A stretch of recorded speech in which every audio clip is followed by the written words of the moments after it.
warahmatullahi wabarakatuh. Waalaikumsalam warahmatullahi wabarakatuh. Yang terhormat Ustadz, Ustazah, dan yang saya hormati dan saya sayangi adik-adik semua. Puji syukur kehadirat Allah Subhanahu wa taala serta tak lupa limpahan sholawat kepada Nabi kita. Allahumma sholli ala Sayyidina Muhammad. Pintar banget. Adik-adik tersayang, kali ini kakak mau menjelaskan tentang menghormati bulan suci Ramadan. Ada yang udah tahu apa itu bulan suci Ramadan? Ada yang tahu? Nggak tahu. Oke. Bulan suci Ramadan adalah bulan di mana setiap muslim diwajibkan untuk berpuasa. Tujuannya adalah untuk meningkatkan ketakwaan. Dalam surat Al-Baqarah ayat 183 Allah Subhanahu wa taala berfirman, A'udzubillahi minasyaitonirrajim. Bismillahirrahmanirrahim. Ya ayyuhalladzina amanu kutiba alaikumusyamu kama kutiba alal ladzina min qablikum la'allakum tattaqun. Yang artinya, wahai orang-orang yang beriman, diwajibkan atas kamu berpuasa sebagaimana diwajibkan atas orang sebelum kamu agar kamu bertakwa. Nah, dilihat dari ayat tersebut nih adik-adik, ada beberapa hikmah yang dapat kita ambil. Misalnya adalah untuk mempertinggi budi pekerti.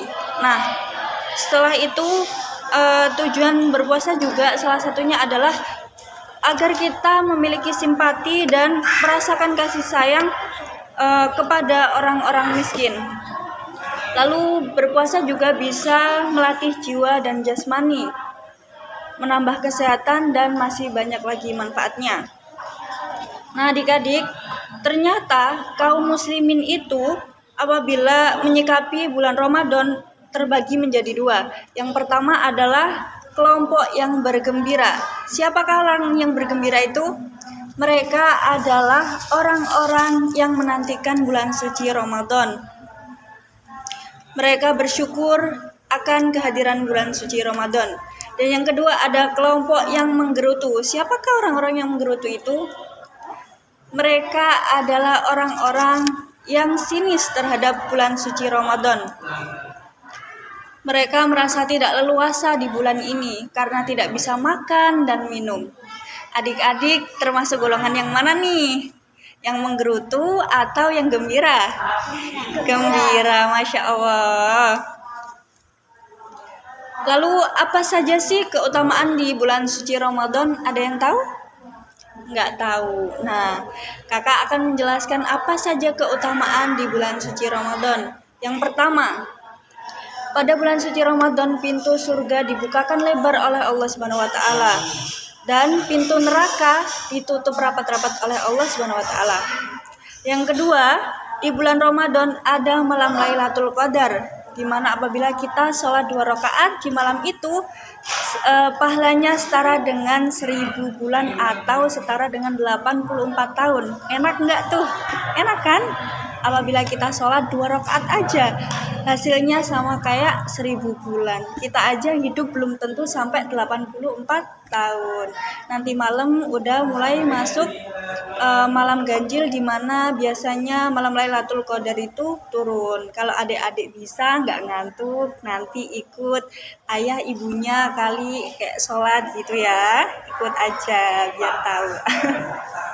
Terus yang ketiga, siapapun yang melakukan amalan sunnah akan dilipat gandakan seperti amalan wajib, yakni 70.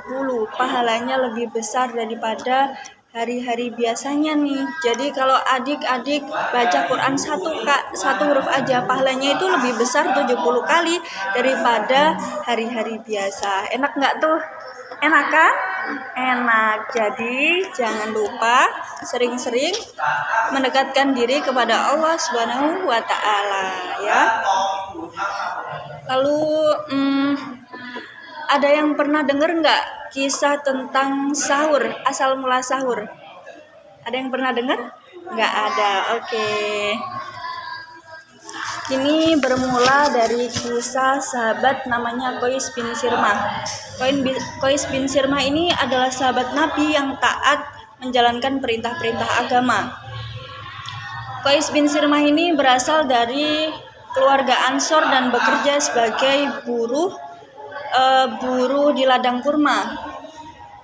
Pada suatu ketika nih, saat kaum muslimin menjalankan ibadah puasa, Qais juga ikut ibadah puasa waktu itu nih. Pada saat itu bulan Ramadan sedang bertepatan dengan musim kemarau, lagi panas-panasnya nih. Nah,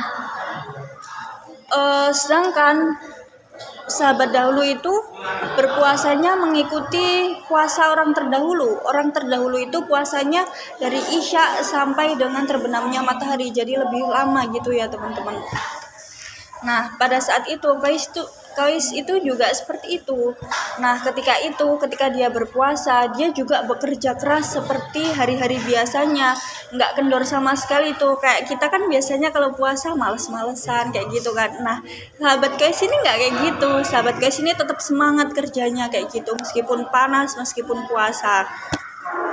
Nah, waktu berbuka puasa ini, sahabat Qais bertanya kepada istrinya, apakah ada makanan untuk berbuka puasa? Nah, jawab istrinya ini, tidak ada waktu itu. Kemudian istrinya Qais ini pergi deh cari makanan keluar. Nah, ketika istrinya cari makan keluar, sahabat Qais ini kan tadi udah kerja seharian tuh, capek banget. Nah, dia ketiduran deh, lupa nggak buka. Sampai pagi ketiduran. Lah, ketika istrinya pulang itu bawa makanan, suaminya kan udah tidur. Jadi dibiarin deh, oalah suamiku udah capek nih habis kerja, ya udah biarin tidur aja. Nah, ketika bangun keesokan paginya, sahabat Qais itu udah ikut menjalankan ibadah puasa lagi tanpa berbuka kemarinnya. Dan dia, sahabat Qais tadi, tetap berkegiatan, bekerja seperti biasanya, tetap semangat. Namun saat itu ketika sahabat Qais sedang bekerja, tiba-tiba dia terjatuh dan pingsan. Nah, mengetahui hal ini, para sahabat melaporkan kejadian itu kepada Rasulullah SAW. Jawabnya apa? Allahumma sholli alaihi. Kalau mendengar sholawat dijawab nggih. Nah, menurut beberapa riwayat, kejadian yang dialami sahabat Qais ini menjadikan asbabun nuzul Al-Baqarah, surat Al-Baqarah ayat 187 yang di tengah-tengah ayatnya berbunyi, Kulu washrabu hatta yatabayyana lakumul khaytul abyadu minal khaytil aswadi minal fajr, tsumma atimmu siyama ilal lail, yang artinya makan dan minum hingga jelas bagimu perbedaan antara benang putih dan benang hitam, yaitu fajar. Kemudian sempurnakanlah puasa sampai datang malam. Nah, kejadian Qais ini menjadikan adanya tradisi sahur di bulan puasa. Jadi kalau kita mau puasa, jangan lupa ya adik-adik untuk apa? Sahur. Agar apa? Agar kuat puasanya, nggak loyo, nggak lemes ya. Perlu diingat adik-adik, dalam menghormati bulan Ramadan, marilah kita bergembira. Apa dek? Bergembira apa? Menyambut bulan suci Ramadan. Iya, malah kita bergembira. Terus habis itu kalau puasa diniatkan karena Allah Subhanahu wa ta'ala. Iya, bener banget. Dan jangan lupa memperbanyak ibadah untuk mendekatkan diri kepada Allah Subhanahu wa ta'ala. Adik-adik sudah mengaji sampai mana sekarang? Ngaji tiap hari ya? Yang ngaji tiap hari di bulan puasa ini siapa aja? Pinter banget. Jangan kendor ya. Itu aja yang dijelasin kakak. Terima kasih atas perhatiannya. Mohon maaf. Wassalamualaikum warahmatullahi wabarakatuh.